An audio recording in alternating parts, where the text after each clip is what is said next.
जी sir, क्या कहेंगे, ग्रामीण अंचल में खासकर हम देखते हैं कि संसाधनों का बहुत अभाव है। हाँ जी। ग्रामीण अंचल में संसाधनों का अभाव रहता है, परिवारों के पास समय नहीं है अपने बच्चों की तरफ इतना ध्यान देने का। कितनी जिम्मेदारी बन जाती है उन लोगों की जो कहीं ना कहीं शिक्षा को के महत्व को समझते हैं।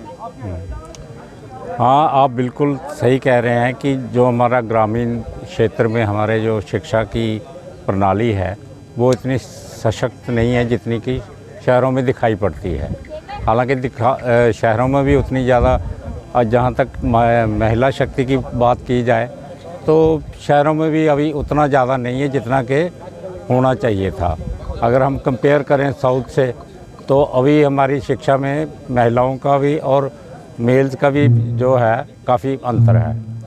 इसके लिए करने की यही ज़रूरत है कि जो पढ़ा लिखा वर्ग है हमारे समाज का, वो जो शहरों में है या वे है, उनको गांव की तरफ मूव करना पड़ेगा।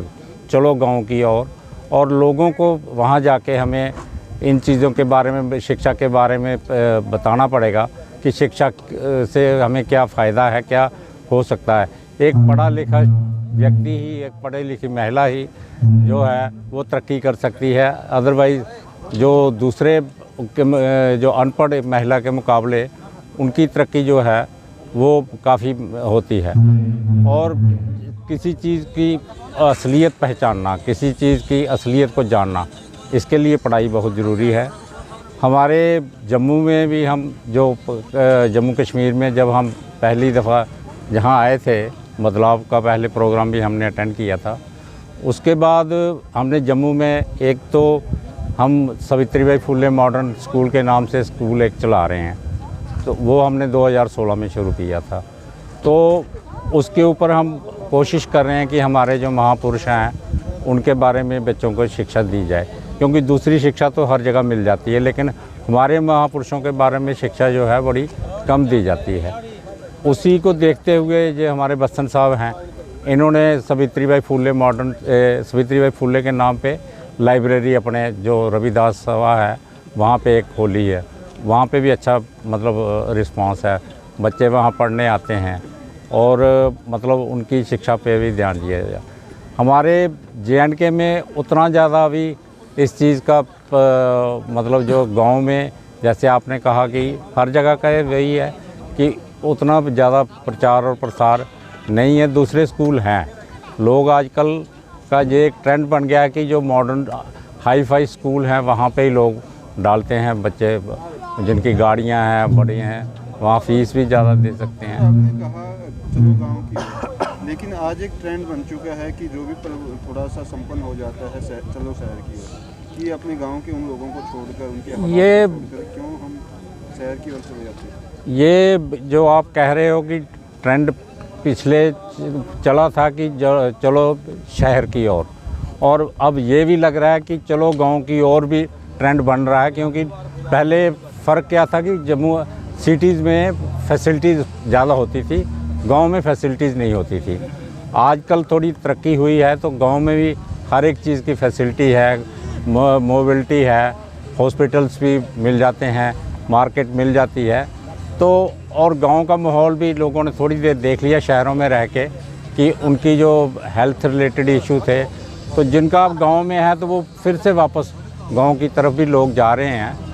तो लेकिन अभी कुछ जो गांव के हैं वो शहर आ रहे हैं और शहर वाले गांव की तरफ जा रहे हैं। जी सर, एक बहुत महत्वपूर्ण सवाल है कि शिक्षा, जैसे आपने कहा शिक्षा तो मिल रही है, शिक्षित हो रहे हैं लोग, अपने बहुजन महापुरुषों की शिक्षा उनको मिल रही है, लेकिन धर्म वो धंधा है जहाँ पढ़ा लिखा भी अंधा है। पर क्या कहेंगे सर, आज़ादी के 77 साल बाद भी क्या हाल है?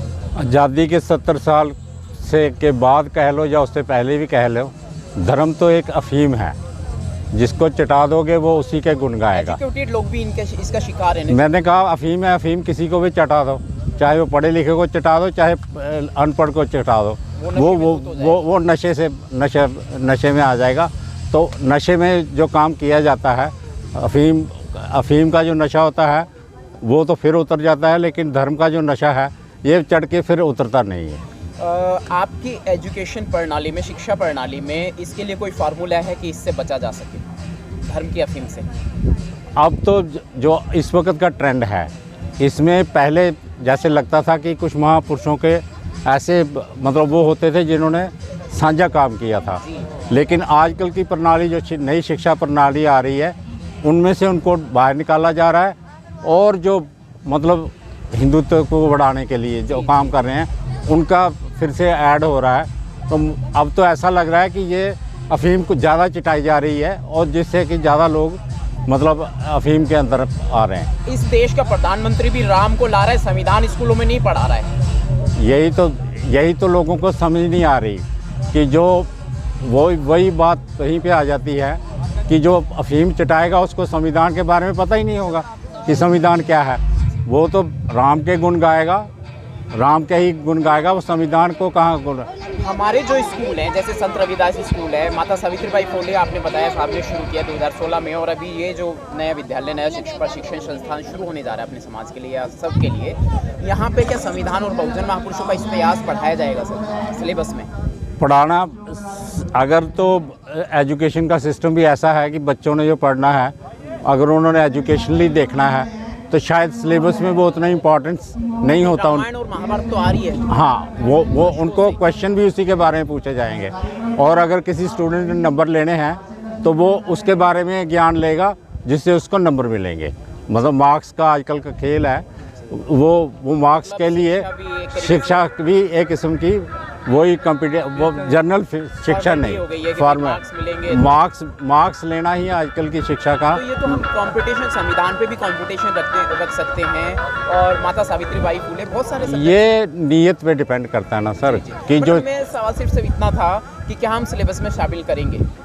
हम तो ना होते हुए भी हम करवाते हैं जो हमारे इंस्टीट्यूशन है। जैसे यहाँ पे होगा तो यहाँ पे कौन है जो नहीं पढ़ाएगा, संविधान नहीं पढ़ाएगा, दूसरा नहीं करेगा, बाबा साहब के बारे में नहीं बताएगा, सावित्रीबाई फुले के बारे में नहीं बताएगा। हम तो पढ़ाते हैं, लेकिन हो सकता है वो हमारे सिलेबस ना हो। हम अपने स्कूल में बच्चों को बजाय महात्मा गांधी के हम अंबेडकर के बारे के ऊपर ऐसे देते हैं, सावित्रीबाई फुले के ऊपर ऐसे एग्ज़ाम में डाल रहे हैं। लेकिन जब वो यूं ही वो हायर क्लासेस में जाएंगे, अभी तो 5th तक जब वो तो चल जाता है, लेकिन यूं ही हायर क्लासेस में जाएंगे वहाँ कोई उनको करेगा नहीं। वो देखेंगे किसके बारे में आएगा, हाँ जी वहाँ महात्मा गांधी के बारे में पूछते हैं तो वो वही लर्न करेगा। तो ऐसा सिस्टम है। सबसे बड़ा जो नुकसान है देखो, जब जो बाबा साहब ने कहा ना, जब ये लाइन जो मंदिरों की ओर जा रही है ना, जब ये लाइन जो स्कूलों की ओर जाएगी तभी हमारा डेवलप कंट्री बन सकता है, वरना ये नहीं बनता। इनको जो फेम चटाई जा रही है ना, और सबसे जो खतरनाक बात है वो खतरनाक बात ये है कि आज कॉन्स्टिट्यूशन को बदलाव की ओर जो जा रहा है, उसे फिनिश करने उसे ख़त्म करने की जो चालें चल रही है ना, ये सबसे मतलब जो डेंजरस है। और आने वाले टाइम में आपने देखा है ना, एजुकेशन पॉलिसी बदल दी सारी। आने वाले टाइम में हमारे उधर महापुरुष नहीं दिखाई दे, वहाँ सावरकर, वीर सावरकर जैसे को उन्हीं को जैसे दिखाया जाए, पढ़ाया जाएगा। तो आने वाले टाइम में देखो हमारे महापुरुषों की, हमारे बहुजन महापुरुषों की हमेशा समतावादी विचारधारा रही। जी सर, मोदी जी बार बार कहते हुए नहीं थक रहे हैं, और स्ट्रीम मीडिया पे और तमाम तरीक़ों से वो एडवर्टाइजमेंट कर रहे हैं। मतलब गलियों में भी उन्होंने स्ट्रीट हॉकर्स पे भी मतलब जो है अपने बैनर लगा दिए, बोर्ड लगा दिए कि अब की बार 400 पार। इतनी सीट भी नहीं है, लेकिन वो ये कहते नहीं थक रहे। प्रधानमंत्री के पद को वो गरिमापूर्ण नहीं समझ रहे। क्या दिक्कत है उनको कि मतलब जो है एक प्रधानमंत्री इस तरीके से प्रचार प्रसार करेगा राजनीति को? आज इस बात को समझना होगा, आज इस बात को समझना होगा कि जो बाबा साहब का दिया हुआ हथियार है वो हमारे पास क्या है, वो हथियार है हमें वोट का। वो तो ईवीएम वो मत का जो दान है वो हमें सोच समझ के देना है। और दूसरी बात, आज पूरे देश को एकजुट होना चाहिए कि ईवीएम से हम वो नहीं करेंगे, वोट नहीं डालेंगे। ईवीएम का बहिष्कार पूरे देश को करना चाहिए, क्योंकि आज बहुजनों को ये दिखाने की ज़रूरत है, यहीं पर अपनी ताकत दिखाने की ज़रूरत है कि हम ईवीएम से नहीं, हम बैलेट पेपर से वहीं तो वोट डालेंगे। एक खास पॉइंट बनता है यहाँ पर कि जब उन्हें पहले ही पता है तो फिर वो चुनाव ही क्यों करा रहे हैं? ऑलरेडी वो आ जाएंगे कि 400 पार का जब वो एडवांस में चेतावनी दे रहे हैं या बता रहे हैं, डरा धमका रहे हैं लोगों को। ये तो सारी प्लानिंग है। आज आपको पता है मनी, मीडिया, मसल सारा उनके पास है, ठीक है नहीं। लेकिन आज देखो दो बातें जरूरी हैं, एक तो ईवीएम के द्वारा नहीं होना चाहिए। आज अपने बहुजन को ताकत दिखाने की जरूरत है। आज जो बाबा साहब को कभी सपना उनका साकार होगा जब हम वोटिंग राइट जो है हमारा मिला है उसका सही इस्तेमाल करेंगे। ईवीएम के खिलाफ हर बुद्धिजीवी, सुप्रीम कोर्ट के सीनियर लॉयर्स की लेयर्स इस पर काम कर रही है, लेकिन अभी कोई असर नहीं दिखाई दे रहा कि ईवीएम हट जाएगी। चुनाव आयोग अपनी जिम्मेदारी भूल चुका है। आज आप देख रहे हैं कि पूरी डिक्टेटरशिप चल रही है जी, आज डिक्टेटरशिप चल रही है। आज है ईडी का इस्तेमाल, सीबीआई का इस्तेमाल, आज अपोजिशन का तो मुंह बंद कर दिया उन्होंने, उन्हें गला घोट के रख दिया है। ठीक है नहीं, ये जो बातें हैं अगर देश को हमारे, कभी मैं बात करूँगा हमारे महापुरुषों की हमेशा समतावादी विचारधारा रही है जी। और वही विचारधारा के चलेगा जो देश, तो तभी जो बन सकता है, महाशक्ति बन सकता है, विश्व गुरु बन सकता है। ये देखो जब हमारा बुद्ध में भारत था, कितने जो कंट्री आज हमारे म्यांमार निकल गया, जहाँ अफगानिस्तान का जो निकल गए, तो तभी हमारे लोग दुनिया से जो वहाँ पर पढ़ने के लिए, तक्षशिला वगैरह, नालंदा वगैरह यूनिवर्सिटी थे, जहाँ पर पढ़ने के लिए आते थे, एजुकेशन को तहस नहस कर दिया, बुद्धिज्म को तहस नहस किन्होंने किया? इन्होंने किया ना। तो आज भी भारत तभी बनेगा, ये बात हमारा बुद्ध में बनेगा। ये हमारा कांशीराम साहब का सपना था, 2006 के सपना रखा था कि ये हम अपने देश को पूरा बुद्ध में, जब बुद्ध में हमारी विचारधारा जो सभी की एक होगी, जब तक सभी को लेकर साथ लेकर नहीं चलेंगे हम कभी। देखो आज बहुत से बड़े तबका जात को महरूम रखा जा रहा है एजुकेशन से। जी जी, आज कमर्शलाइज कर दिया है एजुकेशन को। हमारे लोग वहाँ थोड़े पढ़ सकते हैं, हमारे बच्चों में गांव का बच्चा कहाँ जाकर पढ़ेगा? हमारे जो बड़े बड़े दूर स्कूल है, जहाँ बड़े बड़े जो स्कूल है, कहाँ? डॉक्टर रितु सिंह की प्रताड़ना चल रही है, सोशल मीडिया के जरिए आपको मैसेज मिल रहे होंगे। हाँ। Doctor Ritu Singh educated lecturer है, होनहार है, ब्रिलियंट है, लेकिन वो पकौड़ा तलने पर आ गई मोदी की जुमला पर, और अब वो भी उनसे रोजगार भी छीना जा रहा है, एजुकेशन को ध्वस्त किया जा रहा है हर हाल में। देखो आज आप देखें कि पहले एकलव्य का अंगूठा कटवाया, बचाएंगे कैसे सर? देखो लेकिन आज के जो द्रोणाचार्य हैं, आज के द्रोणाचार्य जो हैं वो सिर मांग रहे हैं जी। ये हमारे जो बच्चे हैं, आज हमारे जो बच्चे पढ़ लिख रहे हैं, आज हमारे बच्चे जो प्रोफेसर बन रहे हैं, आज हमारे बच्चे जो प्रोफेसर बन रहे हैं, आज उनको महरूम रखा जा रहा है, नौकरियों से निकाला जा रहा है, क्योंकि बाबा साहब की विचारधारा की बात करते हैं। आगे यहाँ लक्ष्मी यादव की बात करें, रितु सिंह की बात करें, क्या उन्होंने, यही उनका कसूर है ना, यही कसूर है उन्हें मान हमारे समाज से एजुकेशन। लेकिन वहीं से ऐसे लोग हमारे ना आए, रोहित बोमला के साथ क्या हुआ, आए पायल तड़वी के साथ क्या हुआ, जो इस तरह के। आज हम चंद्रशेखर की बात करें, जम्मू यूनिवर्सिटी के अंदर चंद्रशेखर की बात करें, इंस्टीट्यूशनल मर्डर उनका हुआ, तो इस तरह के तभी कर रहे हैं कि आगे हमारे जो लोग हैं एजुकेशन में एक्सेल ना करें। देखो हमें एजुकेशन से शुरू से महरूम रखा गया, अंधविश्वासों में रखा गया, ताकि ये लोग पढ़ जाएंगे, हमारे शास्त्रों को पढ़ेंगे। और एजुकेशन एक तरक्की के रास्ते तो एजुकेशन ही खोलती है ना। बाबा साहब ने ऐसे थोड़ा कहा है कि ये कोई शेरनी का दूध है, एजुकेशन शेरनी का दूध है, जो पिएगा वो दहाड़ेगा। तो आज हमारे बच्चों को संत गाड़गे जी बाबा ने कहा कि थाली बेचने पड़ती भेज दो, खाना एक टाइम खाना का पड़ता खाओ, लेकिन बच्चों को एजुकेट करो। आज हमें महापुरुषों की, संत गुरु रविदास जी महाराज ने कहा, माधो अविद्या ही तकीन विवेक दीप वाली, उन्होंने एजुकेशन के प्रबाद की है। माता सावित्रीबाई फुले की बात करें और राष्ट्रपिता ज्योतिराव फुले की बात करें, उन्होंने इस बात को पहचाना जब पूना के अंदर जब जो हमारी औरतों के सिर मुंडवा दिए जाते थे, सभी औरतों के तो सिर मुंडवा दिए जाते थे, और अंधकार में और उन जो विधवा हो जाती थी काल कोठरी में डाल दिया जाता था, जो पूरे वो इसी का कारण एक ही कारण। आज भी यही चल रहा है ना सर, दिल्ली में स्ट्रगल सारा यही चल रहा है। यूनिवर्सिटी के अंदर रामायण का पाठ हो रहा है, और हमारे लोगों को जो एजुकेशन के लिए स्ट्रगल कर रहे हैं उनके ऊपर गिरफ्तारियां, प्रताड़ना, 144 लगा के रोका जा रहा है, बल्कि पूरे इंडिया में हो रहा है। जहाँ भी आवाज उठ रही है, यहाँ पे हेमलता बैरवा राजस्थान का केस बहुत ज्यादा मशहूर हो रहा है मीडिया पे। वो भी एजुकेशन की बात करिए, वहाँ सरस्वती की बात नहीं करी, तो उसके ऊपर भी 144 लगा। बच्ची वो लगाने वाला कौन है?